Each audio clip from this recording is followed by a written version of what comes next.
Duda has said the missile that landed in his country and killed 2 people yesterday evening appears to have been an unfortunate accident.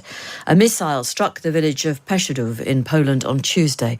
It's just a few miles from the Ukrainian border.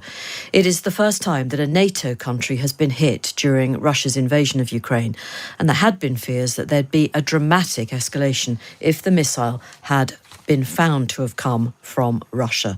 Let's have a word with Cormac Smith, who's a former communications advisor to the Ukraine Foreign Minister and a former UK diplomat.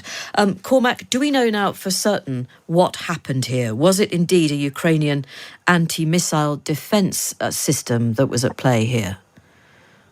Jane, good afternoon, and thank you very much for having me on. Look, I don't think we do know exactly what has happened yet.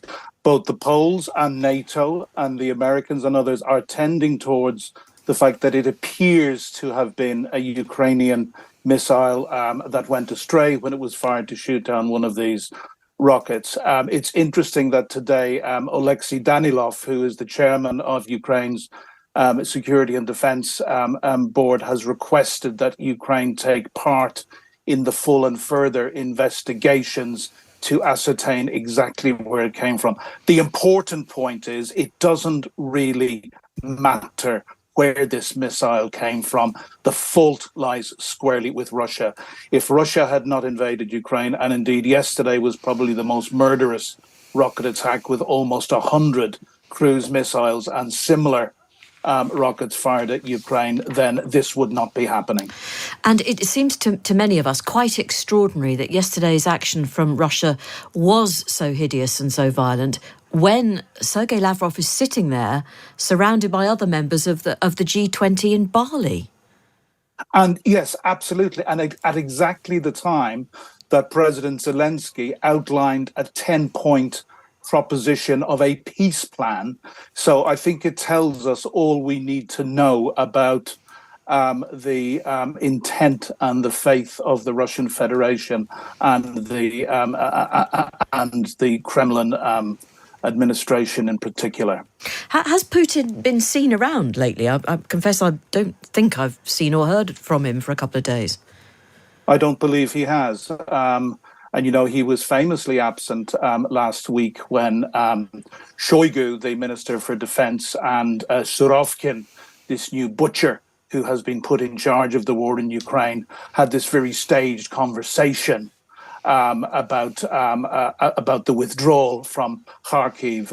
It has said that Putin does not like being anywhere close to failure. He must be coming under pressure from his own people at home because the war is going disastrously.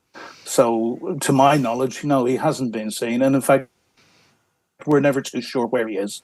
I think we assume probably skulking in a bunker in the Urals somewhere. Right. So what do you think is likely to happen in the next couple of days? I mean, it doesn't look as though the Russian aggression is going to stop anytime soon. Well, no, it doesn't. And it's interesting, following the great Ukrainian victory to retake Kherson, that we've been hearing rumors for the last 24 to 48 hours that the Ukrainians may even have crossed the Dnipro in that area and are pressing home the attack against the estimated 30,000 Russian troops who left Kherson with their tails between their legs. The Ukrainians obviously won't tell us for very good reason what is going on, but I think it's clear that Russia is losing very badly on the battlefield at the moment. The Ukrainians estimate that Russia has lost in excess of 82,000 killed, and that's not taking into account the casualties. So this is something that is going to be quite very hard for them to sustain, but they always react with anger by turning their ire on civilian targets and also the infrastructure targets to try and to make winter as miserable and unlivable for the Ukrainian people as they possibly can, against all the rules of war, of course. Yeah, and we are entering, aren't we, the second winter now of this war. Thank you very much, Cormac. Cormac Smith, former communications advisor to the Ukraine Foreign Minister. And